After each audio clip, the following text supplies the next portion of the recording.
নমস্কার, আমি সাগরিকা। সাগরিকার গীতা পাঠ অনুষ্ঠানে আপনাদের সবাইকে স্বাগত জানাই। আসুন বসা যাক, একটু আমরা গীতা পাঠ নিয়ে বসি।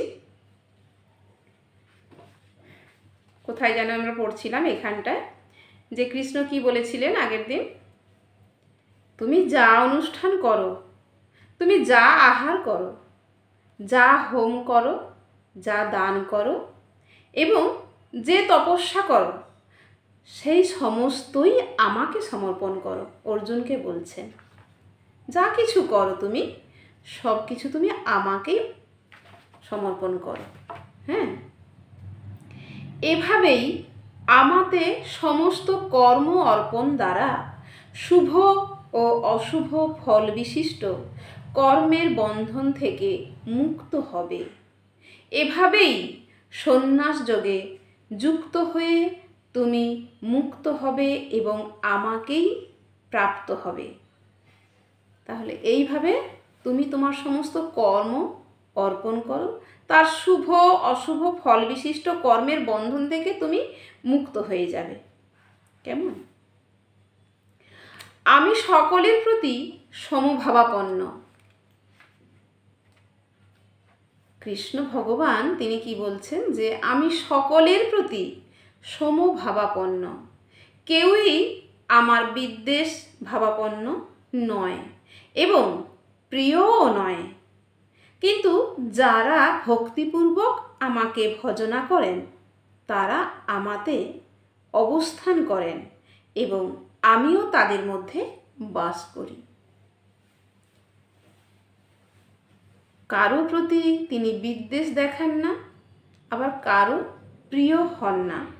তিনি কি বলছেন, যে যিনি যারা ভক্তিপূর্বক তাকে ভজনা করে তাদের মধ্যে তারা কি হয়, আমাতে অবস্থান করে, তারা কৃষ্ণের মধ্যে অবস্থান করে এবং বলছেন আমিও তাদের মধ্যে বাস করি।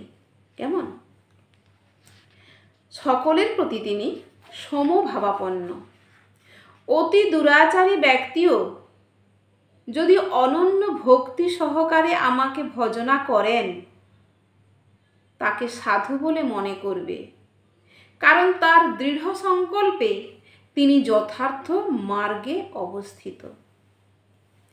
যাকে মানুষের সমাজে অতি দুরাচারী ব্যক্তি বলে মনে করো, সেও যদি অনন্য ভক্তি সহকারে আমাকে ভজনা করেন তাকে সাধু বলে মনে করবে, কারণ তার দৃঢ় সংকল্পে তিনি যথার্থ মার্গে অবস্থিত। কেমন? তিনি শীঘ্রই ধর্মাত্মায় পরিণত হন, নিত্য শান্তি লাভ করেন। হে কুন্তেয়, তুমি দীপ্ত কণ্ঠে ঘোষণা করো যে আমার ভক্ত কখনো বিনষ্ট হন না।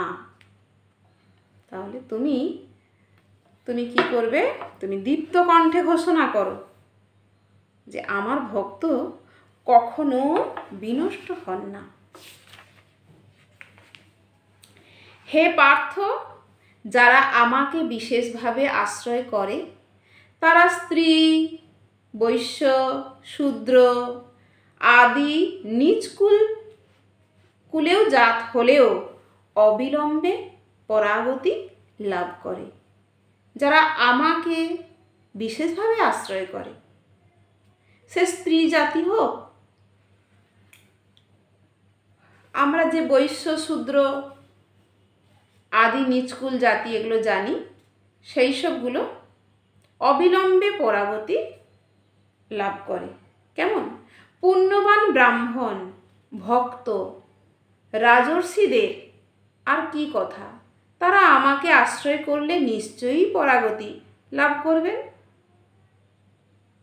অতএব তুমি এই অনিত্য দুঃখময় মর্তলোক লাভ করে আমাকে ভজনা করো। তুমি তো মর্তলোকে আছো, এর মধ্যে তো দুঃখময় জীবন রয়েছে, তো সেটার জন্যেই তুমি সবাই তো এই যে ব্রাহ্মণ, ভক্ত, রাজর্ষি, তারা তো যারাই আমাকে আশ্রয় করছে তারাই তো পরাগতি লাভ করছে। তো তুমি আমাকে করো, তুমি দুঃখময় এই মর্তলোকে যে আটকে রয়েছ, তুমি শীঘ্রই ভগবত ধামে ফিরে এসো, আমাকে ভক্তি করো এবং শীঘ্রই তুমি ভগবত ধামে ফিরে এসো।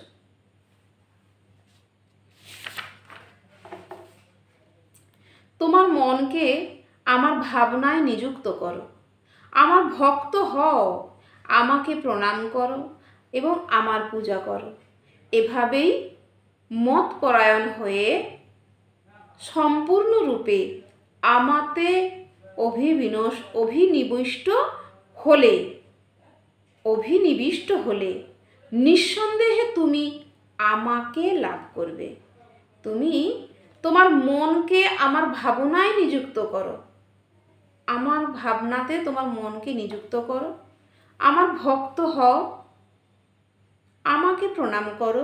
বলছেন তিনি, তোমার মনকে আমার ভাবনায় নিযুক্ত করো, আমার ভক্ত হও, আমাকে প্রণাম করো এবং আমার পুজো করো। এভাবেই তুমি সম্পূর্ণরূপে আমাতে অভিনিবিষ্ট হলে নিঃসন্দেহে তুমি আমাকে লাভ করবে। তাকে অর্জুনকে কিভাবে কি করতে হবে, কিভাবে তাকে পাওয়া যায়, সেই কথাগুলো তিনি ভালো করে বুঝিয়ে বলছেন। আমরা এসে গেলাম কোথায়? 10ম অধ্যায়ে এসে গেলাম। কখন পড়তে পড়তে 10ম অধ্যায়ে চলে এলাম। এখানে পরমেশ্বর ভগবান বললেন, হে মহাবাহ, পুনরায় শ্রবণ করো, আবার তুমি শোনো। যেহেতু তুমি আমার প্রিয় পাত্র, তাই তোমার হিত কামনায় আমি পূর্বে যা বলেছি তার থেকেও উৎকৃষ্ট তত্ত্ব বলছি।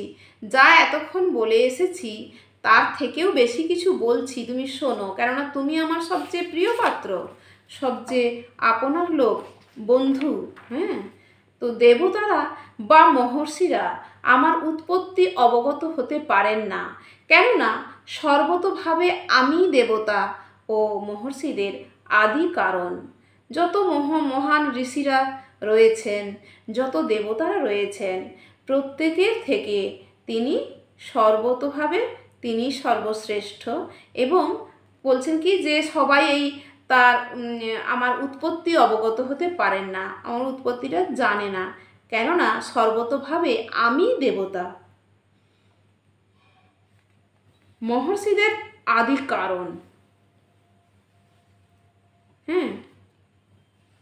যিনি আমাকে জন্মরহিত, অনাদি এবং সমস্ত গ্রহলোকের মহেশ্বর বলে জানেন, তিনি কেবল মানুষদের মধ্যে মোহশূন্য হয়ে সমস্ত পাপ থেকে মুক্ত হন। যিনি আমাকে জন্মরহিত, অনাদি সমস্ত গ্রহলোকের মহেশ্বর বলে জানেন, তিনি কেবল মানুষদের মধ্যে মোহশূন্য হয়ে সমস্ত পাপ থেকে মুক্ত হন। এখানে কি বলা হয়েছে, ওই কথাগুলোই আমরা পড়েছিলাম আগে, সেইগুলোই আরও বেশি করে জোর দিয়ে বলা হচ্ছে। বুদ্ধি, জ্ঞান, সংশয়, মোহ থেকে মুক্তি, ক্ষমা, সত্যবাদিতা, ইন্দ্রিয় সংযম, মনঃসংযম, সুখ দুঃখ, জন্ম মৃত্যু, ভয়, অভয়, অহিংসা, সমতা, সন্তোষ, তপস্যা, দান, যশ ও অযশ, প্রাণীদের এই সমস্ত নানা প্রকার ভাব আমার থেকেই উৎপন্ন হয়। এই যে প্রাণীদের আমরা ভাব দেখি, তো কারো বুদ্ধি কম আছে, বেশি আছে, জ্ঞান কম আছে, কারো বেশি আছে, সংশয়, মোহ থেকে মুক্তি, ক্ষমা,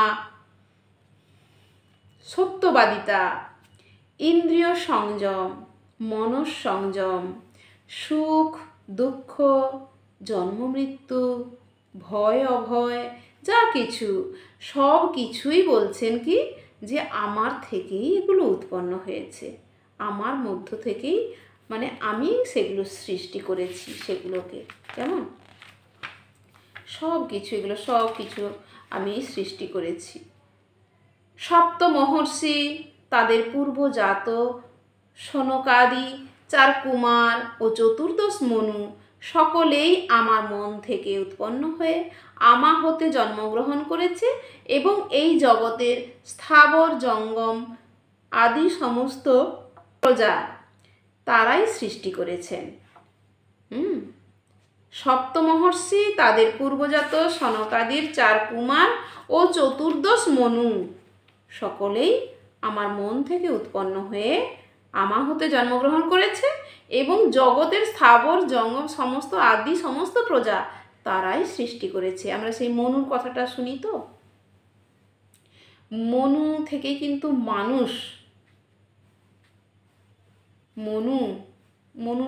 মানুষদের আদি সৃষ্টি, মানে মনুর থেকে সমস্ত কিছু সৃষ্টি হয়েছে।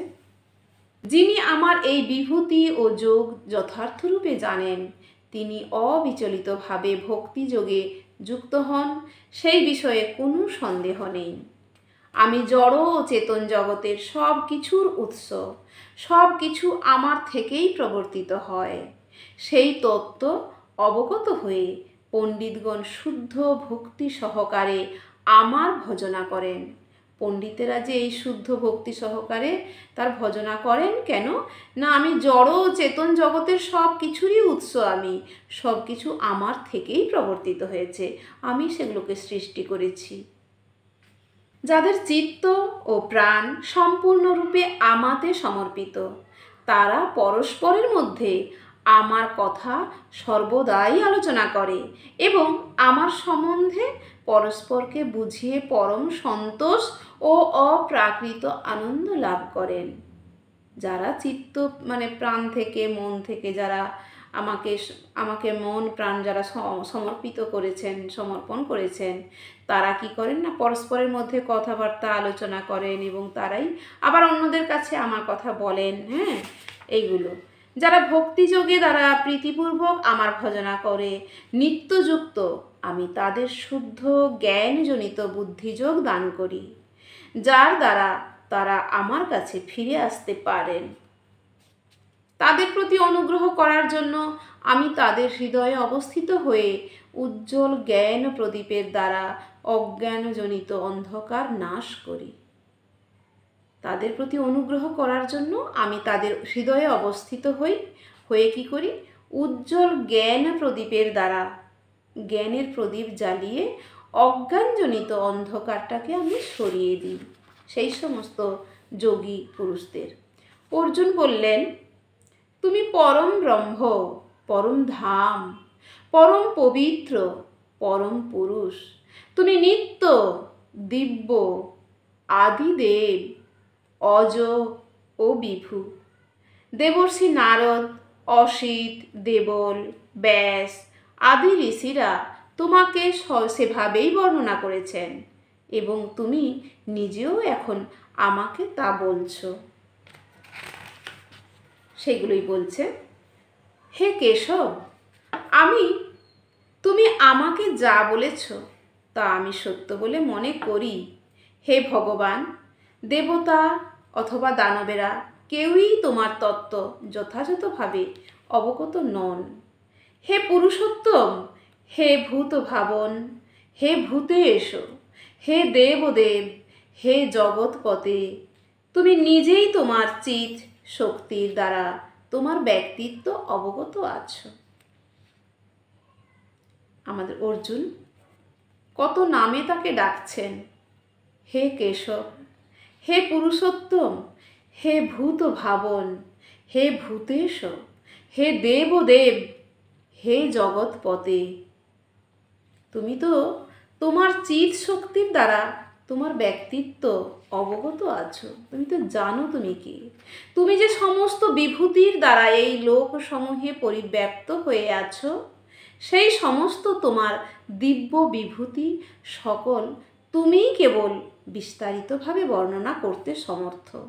তুমি একমাত্র মানুষ, একমাত্র তুমি তোমার যা কিছু ব্যাপার তুমি নিজেই ভালো করে বুঝিয়ে বলতে পারো, সেটা তোমার পক্ষে সম্ভব।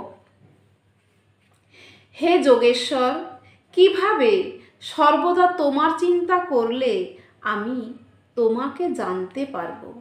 হে ভগবান, কোন কোন বিবিধ আকৃতির মাধ্যমে আমি তোমাকে চিন্তা করব? কোন কোন বিভিন্নভাবে কিভাবে তোমাকে আমি চিন্তা করব? কিভাবে? হে জনার্দন, তোমার যোগ ও বিভূতি বিস্তারিতভাবে পুনরায় আমাকে বলো, কারণ তোমার উপদেশামৃত শ্রবণ করে আমার পরিতৃপ্তি হচ্ছে না। আমি আরও শ্রবণ করতে ইচ্ছা করি, আমি আরও শুনে যেতে চাই। তুমি আমাকে ভালো করে বুঝিয়ে বলো। যোগ ও বিভূতি এই ব্যাপারগুলো নিয়ে আমাকে বিস্তারিতভাবে ভালো করে বুঝিয়ে বলো। পরমেশ্বর ভগবান বললেন, হে অর্জুন, আমার দিব্য প্রধান প্রধান বিভূতিসমূহ তোমাকে বলবো, কিন্তু আমার বিভূতিসমূহের অন্ত নেই। আমার কোনো বিভূতির কোনো অন্ত নেই, কোনো শেষ নেই। হে গুড়াকেশ, আমি সমস্ত জীবের হৃদয়ে অবস্থিত পরমাত্মা। আমি সর্বভূতের আদি, মধ্য ও অন্ত। সর্বভূতের আদি, মধ্য ও অন্ত। আমি, আমার কোনো বিভূতি সমূহের কোনো শেষ নেই। তুমি কি জানবে? তোমাকে কতটা বলবো, সেটা কি বলে আমি শেষ করতে পারবো? সেটার কোনো, আমি তোমাকে প্রধান প্রধান বিভূতিগুলো আমি বলবো, কিন্তু তার কোনো শেষ নেই, তার কোনো অন্ত নেই। আদিত্যদের মধ্যে আমি বিষ্ণু, জ্যোতিষ্কদের মধ্যে আমি কিরণশালী সূর্য, মরুতত্ত্বের মধ্যে আমি মরিচ এবং নক্ষত্রদের মধ্যে আমি চন্দ্র। বুঝলেন কিভাবে তিনি বলছেন যে ব্রহ্মাণ্ডের মধ্যে, তো এই ব্রহ্মাণ্ডের মধ্যে অসংখ্য নক্ষত্রদের ভিতর রাত্রিবেলায় চন্দ্র অত্যন্ত সুস্পষ্ট উজ্জ্বল, এবং এভাবেই চন্দ্র শ্রীকৃষ্ণের প্রতীক। এই শ্লোক থেকে প্রতীয়মান হয় যে চন্দ্রও একটি নক্ষত্র, তাই সে যে সমস্ত নক্ষত্র আকাশে ঝলমল করে সেগুলিতেও সূর্যের আলো প্রতিফলিত হচ্ছে। ব্রহ্মাণ্ডের মধ্যে অনেকগুলি সূর্য রয়েছে, তা বৈদিক শাস্ত্রে গ্রহণযোগ্য নয়। সূর্য একটি, এবং সূর্যের প্রতিফলনের দ্বারা যেমন চন্দ্র আলোকিত হয়, সেই রকম নক্ষত্রগুলিও আলোকিত হয়। যেহেতু ভগবদ্গীতা এখানে নির্দেশ করছে যে নক্ষত্রগুলির মধ্যে চন্দ্রও একটি নক্ষত্র, তাই যে সমস্ত নক্ষত্র ঝলমল করছে সেগুলি সূর্য নয়, বরং সেগুলি চন্দ্রেরই মতো নক্ষত্র। এখন বিজ্ঞান যারা জানেন তারা এই সূর্য, চন্দ্র, নক্ষত্র বা একটাই সূর্য নাকি অনেক সূর্য, অনেক কিছু আমাদের এখন আসবে, কিন্তু এই সবগুলো লেখা হয়েছিল তো বহু যুগ আগে। সেই সময়কার হয়তো মানুষের যে ধারণা চন্দ্র সূর্য সম্বন্ধে, সেইগুলো তারা সেইভাবে লিখে গেছেন বইয়ে। সমস্ত বেদের মধ্যে আমি সামবেদ, সমস্ত দেবতাদের মধ্যে আমি ইন্দ্র, সমস্ত ইন্দ্রিয়ের মধ্যে আমি মন, সমস্ত প্রাণীদের মধ্যে আমি চেতনা। ভারী সুন্দর কথা। বেদের মধ্যে, বেদ যদি আমরা ঋক, সাম, যজু, অথর্ব বলি, ভাবি, চারখানা বেদ আছে, তার মধ্যে সামবেদ, সমস্ত বেদের মধ্যে আমি সামবেদ। সমস্ত দেবতাদের মধ্যে আমি ইন্দ্র, ইন্দ্র হচ্ছে দেবতাদের রাজা। সমস্ত ইন্দ্রিয়ের মধ্যে আমি মন, সারা শরীর, সব কিছুর মধ্যে, সমস্ত শরীরের মধ্যে যতগুলো ইন্দ্রিয় রয়েছে তার মধ্যে উনি হলেন মন। সমস্ত প্রাণীদের মধ্যে আমি চেতনা। বড় অদ্ভুত না কথাগুলো? আমরা অনেক কিছুই পড়ছি, শুনছি, অনেক কিছুই জানছি, অনেক জ্ঞান বিজ্ঞান দিয়ে অনেকে অনেকভাবে এগুলো খণ্ডন করতে চাইবেন অবশ্যই আজকের যুগে দাঁড়িয়ে, কিন্তু তবুও কোথাও যেন মানে তার আলোচনা করলে মনে হবে যে ঘুরে ফিরে সেই যেন একই জায়গায় আমরা উপস্থিত হয়ে যাচ্ছি।